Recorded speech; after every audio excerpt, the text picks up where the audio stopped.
الله هم خوښ دی او تر دې کې ګوره کارونه ټول الله کوي، زه نه کوم، دا هېڅوک یې نشي کولی. کارونه ټول هغوی ته نه یدبر الامر من السماء الی الارض، اسمان نه والی ځمکه پورې ټولې فیصلې بره کېږي، هر څه بره نه دي. ټیک شو که او هغې کې خپله کې مینه محبت دا د الله ټولو کې خوښ شی دی. خپله کې ګیلې شکوې ختمې، خپله کې مینه محبت، خپله کې یو ټول یو بل سره یو مټه شی اتفاق چې هر څه به کېږي انشاءالله تعالی. ما دغه ډي سي صاحب ته هم ویل نایس اف هیم، هغه چې کوم طریقې سره دا پوره ضلع هغه کوي او ماشاءالله ستاسو دا ریپرزنټیټیو چې ستاسو دي ایم این اے صاحب، ایم پی اے صاحب، دا هر وخت دی ستاسو دپاره هغوي چې سر دا شی داسې وکړو،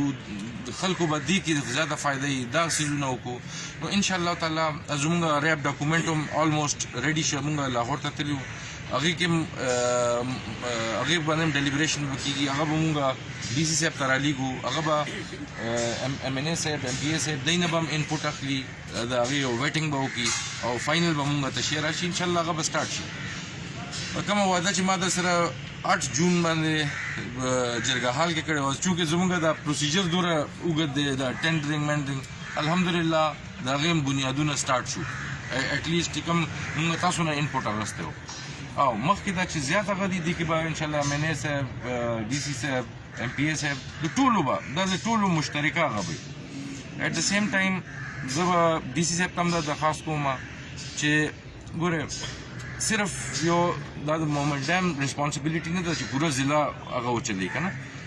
ایټ د سیم ټایم مونږ به نور خلک هم موبلایز کوو، مختلف محکمې دي، هغوی فنډینګز کېږي، هر څه کېږي، نو مونږ به یو ځای کېږو او زمونږ یو ځای کېدو کې مونږ به هغوی موبلایز کوو، هغوی به موټیویټ کوو، هغوی به راولو، هغوی ته به دا ځایونه ښوو انشاءالله. نو دا ټول پاسبل دی چې تاسو ټول اتفاق سره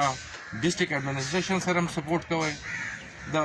لانجو منجو نه دی چې سوره فارغه کوي دوره ستاسو ترقي به زیات کېږي، بیکاز دی لانجو کې روزانه چې ستاسو جګړې ختمولو لپاره سهار او ماښام میلاویږي، نو هلته هغه چې کوم ډیولپمنټ کارونه دي هغې ته توجه نشي ورکولی. بیکاز ما وزیرستان کې هم کتلی، ټانک کې،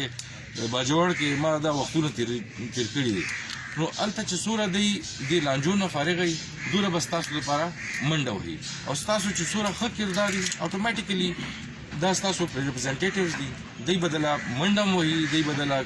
خبره هم رسوي او چې کوم لیول باندې ستاسو شی کېږي هغه به کوو انشاءالله تعالی.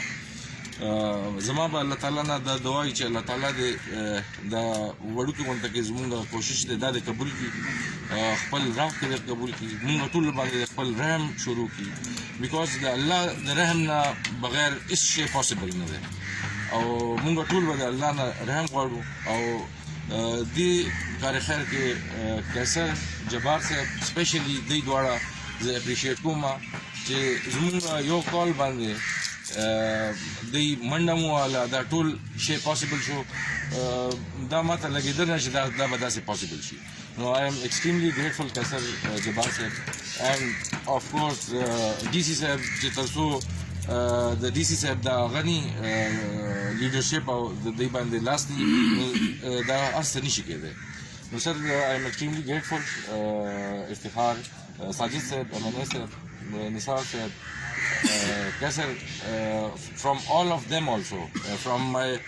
PD sir, thank you very much. I am extremely grateful.